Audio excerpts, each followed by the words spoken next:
Alright, for this project you're going to take some portraits and you're just going to explore conventions of portrait photography. Convention is like a tradition or a typical way of doing something. So I'm going to walk you through the conventions, and there's actually a handout that sort of specifies how many shots of each convention you need to show. Some of them I'm going to ask for 5 shots, some of them I only need to see 1 or 2 examples of, so make sure you have that handout when you're shooting.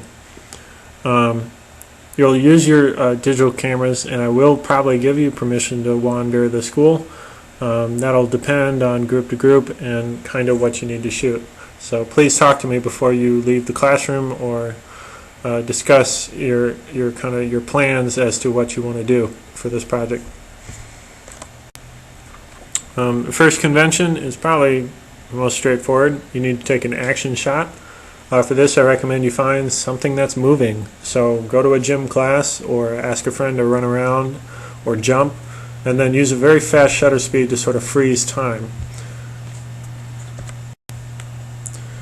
Another technique I want you to show is panning.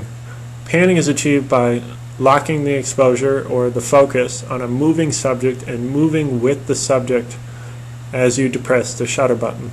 So say you're shooting somebody in a gym and they're running. You want to focus in on them and follow them with your camera. If you follow them with your camera and then depress the shutter button, they will be in focus and the background will be blurred. If you're having trouble with this technique, talk to me and I'll kind of show you how to do it. Street photography is more or less a genre of photography. Any photograph that is taken in a public space is considered fair game. You can pretty much shoot anybody you want as a journalist in America. Not so sure about other countries. But if you're not able to actually shoot real street photography on the streets of Freeport, then just take photos of people around the school kind of going about their everyday business in the hallways, or around the office. Make sure you ask permission though before you shoot a picture of somebody, and then try to get a scene that is every day. One of the most common portrait conventions is a sober expression or a natural expression. These would be expressions that are not forced or instigated, so you're not asking somebody to smile. If they happen to smile and you shoot them while they're smiling, then great. But you're looking for the most natural expression of their being. So if they're sitting there looking all depressed and moody and sad, then take that photo. That's more genuine and that's more artistically relevant than trying to force them to look a certain way or appear a certain way. That is a genre and a style of photo unto itself that you'll explore later in the project. You can take a couple of prop portraits. I don't necessarily care how you utilize props. You can utilize them in strange ways. The artist in the upper right hand corner likes to use props in really weird ways, and then obviously you can shoot somebody using a prop in a very appropriate way, like somebody playing an instrument. It's totally up to you. This is kind of a typical portrait photo. These 5 shots here are the kind of your basis for most of your filmmaking, and they're common terms. So like your extreme wide shot is any shot where the person is almost indecipherable. They're completely overwhelmed by the landscape. I don't know if you can see where the boy is in that shot, but he's so small you can barely tell he's standing next to the fence. In a wide shot, you ought to be able to see from head to toe of the person you're shooting. In a mid shot, you can see a person from the waist up. A close-up usually determines that you can see most of the head of a person or most of their face. And extreme close-ups are when you see just one part of their face, so like their mouth or their nose or their eyes way up close. Backlit shots are any shots where the light source is behind the subject and creates this kind of glorious, like glowing effect. The bottom 2 shots are backlit, and the top 2 shots are silhouette shots. That's where the light source is in front of the subject, but the subject is super dark, almost to the point of blackness, and is kind of this silhouetted outline. I believe I asked you to take a couple of pose photos. Pose photos are any photos where you are holding or controlling your appearance as a person. So if you ask somebody to strike a pose, or you ask them to smile, or if you ask them to put their hand on their head, then you're posing them. And that's a pose photo.